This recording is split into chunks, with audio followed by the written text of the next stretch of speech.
Okay, we're on to step 2. I forgot to say it in the last videos, but you're doing great, and do let me know if you have questions. All right, so this is the bulk of the calculation. Step 2, your income and expenses. This is the bulk of the calculation. Now, for 2016, because we're at the end of the year, I'm going to be able to go through this kind of quickly and not explain what a lot of it is, which is good for you. You'll get this done faster. However, when you come back for your 2017 spreadsheet, there is going to be more that you're going to go through in this section. So you see here method 1. If I move this over a little bit, I've hidden all of method 1.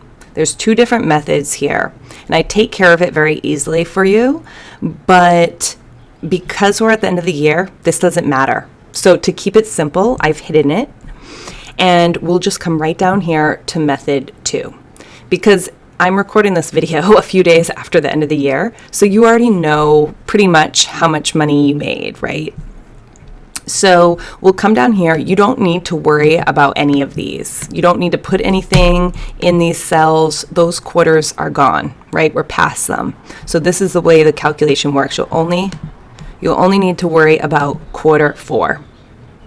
Now, what you want to do is you want to enter your net income from your self-employed business. Now, if you were self-employed half the year and then you created an LLC, you'll have 2 lines. Net income from self-employed business before the LLC was formed, and then net income from your LLC business. Now, on these spreadsheets, this is the first one. Net income means this number. From here, net income is here, so this number, all right?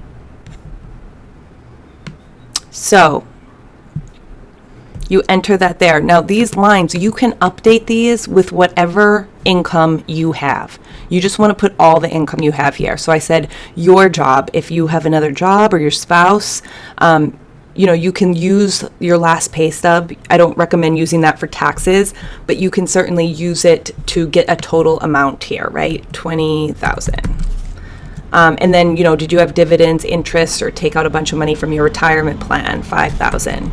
Do keep in mind that all of this is an estimate. I can't, it can't be guaranteed to be exact, but this does accommodate for a lot more than typically I see how these calculations happen.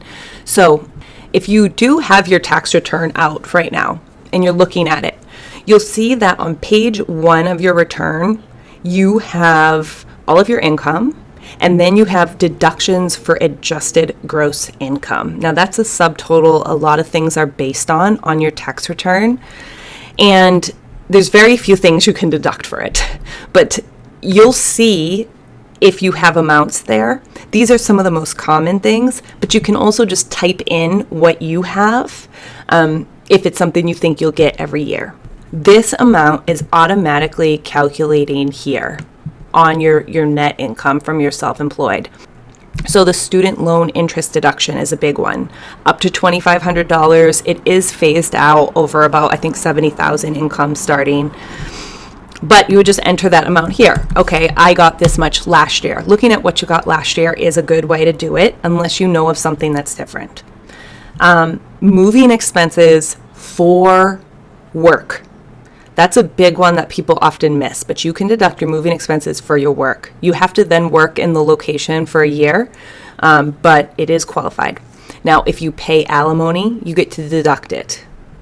An HSA, not through an employer, you get to deduct it. So as a self-employed person, that's something you may set up eventually is an HSA. You might have health insurance, and those types of things I help my business finance coaching clients with. This will sum your total deductions. Again, if you need more lines, select here. Go insert one above. Always put it above the bottom line. Same for if you need for income. Insert one above, and then it will automatically be included in these summations. You won't need to change anything.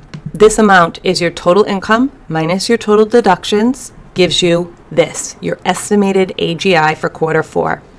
That's it for step 2. I will see you in step 3.